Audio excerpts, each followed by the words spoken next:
डोंबिवली येथील 90 फूट रस्त्यावर साफसफाईचं काम सुरू असताना पॉवर स्वीपिंग मशीनच्या झटक्यानं कंत्राटी कामगार जखमी झाल्याची घटना घडली आहे। जखमी कामगाराचं नाव काशीनाथ पारवे असून त्याच्यावर खासगी रुग्णालयात उपचार सुरू आहेत। मशीन सुरू असताना अचानक तांत्रिक बिघाड किंवा विद्युत झटका बसल्याची प्राथमिक माहिती समोर आली आहे। अधिकृत कारणाबाबत तपास सुरू असल्याचं सांगण्यात आलंय। सदर काम सुमित एल्कोप्लास्ट या कंत्राटदार कंपनीकडून करण्यात येत होतं। सुरक्षिततेच्या उपाययोजनांबाबत काही स्थानिकांकडून प्रश्न उपस्थित करण्यात आलेत, मात्र याबाबत अधिकृत चौकशी अंतीच स्पष्टता येणार आहे।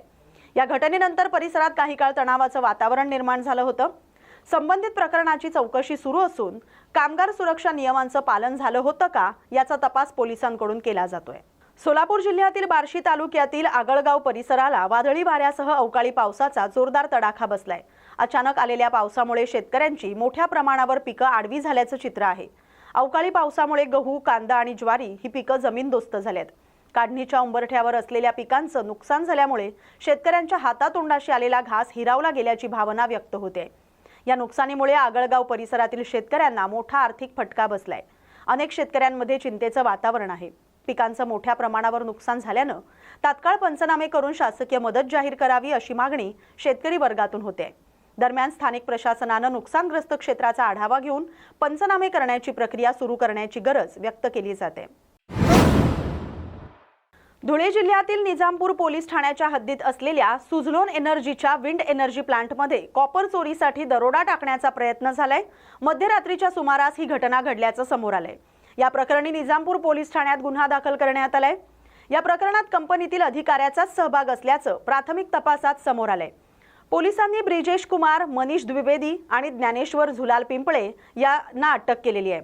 तसंच निलेश पाटील, इक्बाल जॅकेट, घनश्याम उर्फ गणेश रवींद्र अहिरराव, विकास उर्फ विकी गोकुळ मालचे, सुरेश जिभाऊ थोरात आणि मनोहर रोहिदास बागुल या आरोपींविरोधात गुन्हा दाखल करण्यात आलाय। त्यांचा शोध सुरू असल्याची माहिती पोलिसांनी दिली आहे। चाकूचा धाक दाखवून तसंच दगडफेक करून दरोड्याचा प्रयत्न करण्यात आल्याचं सांगण्यात आलंय। या घटनेदरम्यान चोरांना पकडण्यासाठी गेलेले सिक्युरिटी इन्चार्ज जखमी झालेत। त्यांच्यावर खासगी रुग्णालयात उपचार सुरू आहेत। पोलिसांकडून पुढील तपास सुरू आहे। निजामपूर पोलीस स्टेशन हद्दीमधील सुझलॉन कंपनीचे पवनचक्कीचे टॉवर क्रमांक K32 यामध्ये दिनांक 22/2/2026 रोजी पहाटे काही चोर घुसल्याची माहिती यातील सुझलॉन कंपनीचे हेड रमेश विठ्ठल मोहिते यांना प्राप्त झाली। त्यांच्या टीमसह सदर ठिकाणी गेले असता त्यातील आरोपींनी त्यांच्यावरती हल्ला केला। त्यातील रॉडने त्यांना मारल्यामुळे ते जखमी झाले। उरलेल्या टीमने त्या ठिकाणी आरोपींचा पाठलाग केला। त्यातील 2 आरोपी त्यांनी ताब्यात घेतले। त्यांची नावं आहे ब्रिजेश कुमार द्विवेदी आणि ज्ञानेश्वर पिंपळे। या दोघांना ताब्यात घेतल्यानंतर इतर आरोपी त्या ठिकाणी गुन्ह्यातील काही मुद्देमाल, कॉपर केबल, टावर मधील कॉपर केबल घेऊन पसार झाले आणि त्यानंतर फिर्यादीचे वैद्यकीय उपचार करून त्यांनी दिलेल्या फिर्यादीवरून निजामपूर पोलीस स्टेशनला गुन्हा नंबर 34/2026 BNS कायदा कलम 310(2) अंतर्गत दरोड्याचा गुन्हा दाखल करण्यात आलेला आहे। यामध्ये जे 2 आरोपी आहेत त्यांना रात्री अटक करण्यात आलेली आहे। त्यांच्याकडून गुन्ह्यातील काही कॉपर केबल व गॅस कटर हस्तगत केलेले आहे। इतर आरोपींचा शोध सुरू आहे। नागपूर इथं ब्रिटिश एअरवेजच्या बोईंग 787 विमानाची आपत्कालीन लँडिंग करण्यात आली। लँडिंग नंतर विमानात तांत्रिक बिघाड आढळून आल्याची माहिती समोर आली आहे। लंडनहून हैदराबादकडे जाणारं हे विमान खराब हवामानामुळे हैदराबाद विमानतळावर उतरू शकलं नाही। त्यानंतर वैमानिकानं विमानाचे GPS सिस्टीम सेट होत नसल्याची माहिती एअर ट्रॅफिक सेवांना दिली। यानंतर नागपूरमधील doctor Babasaheb Ambedkar international airport इथं विमानाची आपत्कालीन लँडिंग करण्यात आली। लँडिंग नंतर तांत्रिक अडचणींची पुष्टी करण्यात आली। विमानात एकूण 169 प्रवासी होते आणि सर्व प्रवासी सुरक्षित असल्याची माहिती प्रशासनाकडून देण्यात आली। प्रवाशांच्या नागपूरमधील हॉटेलमध्ये तात्पुरत्या निवासाची व्यवस्था करण्यात आली। धुळे येथील धुळे म्युनिसिपल कॉर्पोरेशनच्या शाळा क्रमांक 9ची मनपा आयुक्त नितीन कापडनीस आणि महापौर मायदेवी परदेशी यांनी प्रत्यक्ष पाहणी केली। शाळेतील मूलभूत सुविधांची पाहणी करून आवश्यक सुधारणा करण्याचं आश्वासन देण्यात आलं। या शाळेत परिसरातील विविध समाज घटकातील गोरगरीब विद्यार्थी शिक्षण घेत आहेत। विद्यार्थ्यांना बसण्यासाठी पुरेशा टेबल खुर्च्यांची कमतरता असल्यानं काही विद्यार्थ्यांना जमिनीवर बसून शिक्षण घ्यावं लागतंय अशी बाब निदर्शनास आली। तसंच अध्यापनासाठी आवश्यक वर्ग खोल्यांचीही कमतरता असल्याचं सांगण्यात आलंय। मागील 8 वर्षांपासून मानधनाविना एक शिक्षिका इथं कार्यरत असल्याची माहिती यावेळी देण्यात आली। या परिस्थितीची माहिती मिळाल्यानंतर आयुक्तांनी तात्काळ शाळेला भेट देत आवश्यक उपाययोजना करण्याचं आश्वासन दिलं।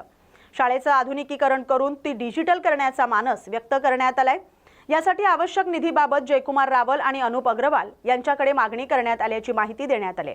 पाहणीनंतर शाळेचा दर्जा उंचावण्यासाठी आणि विद्यार्थ्यांना आवश्यक सुविधा उपलब्ध करून देण्यासाठी लवकरच कार्यवाही केली जाईल असं प्रशासनाकडून सांगण्यात आले।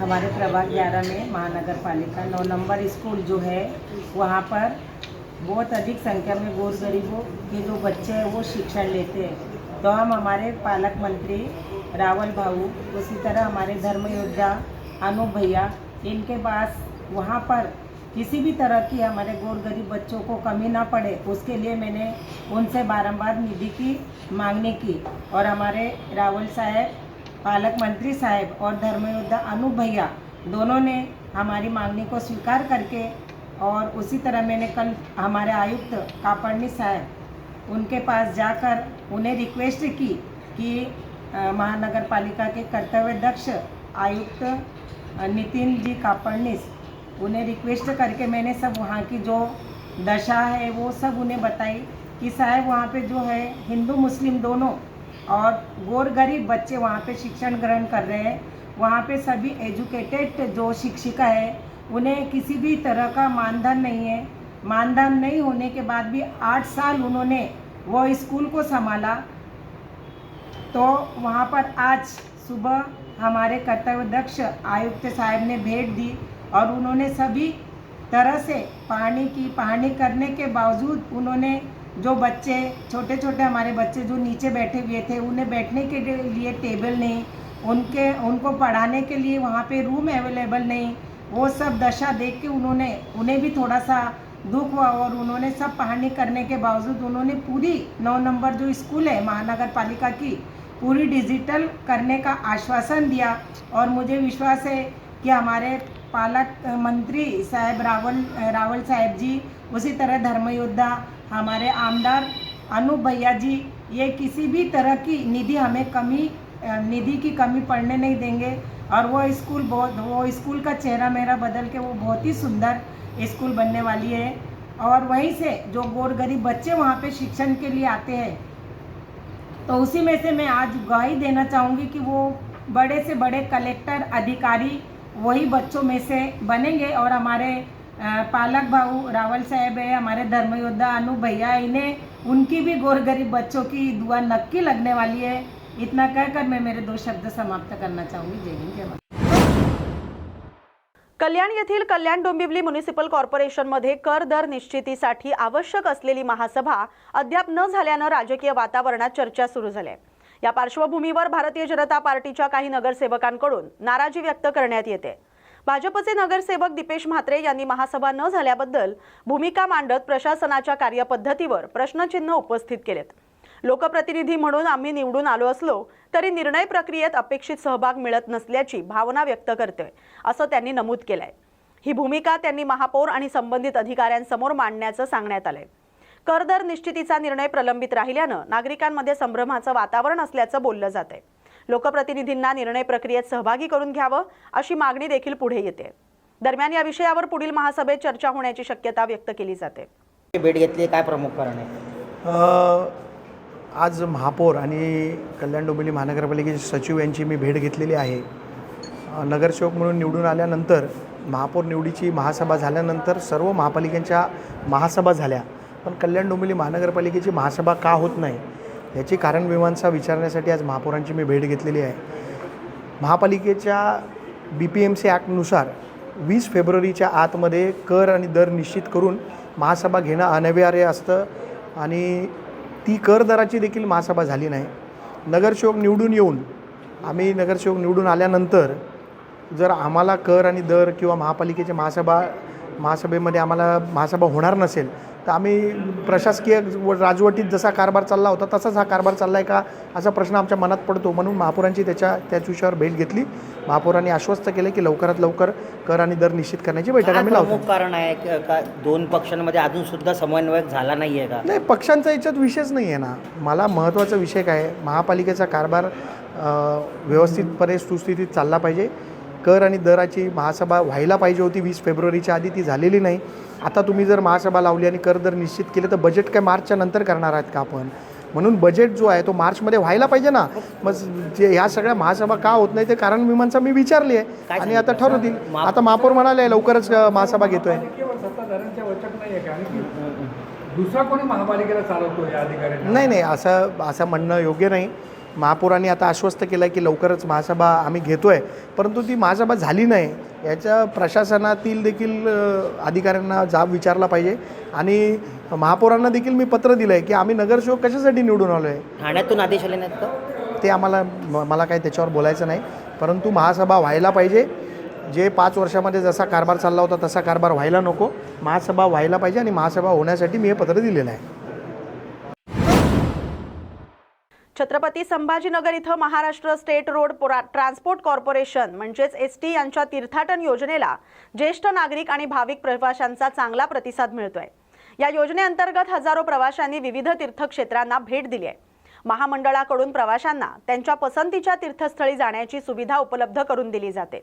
एका गावातील किमान 40 किंवा त्यापेक्षा अधिक प्रवाशांनी सामूहिक अर्ज केल्यास विशेष बसची व्यवस्था केली जाते.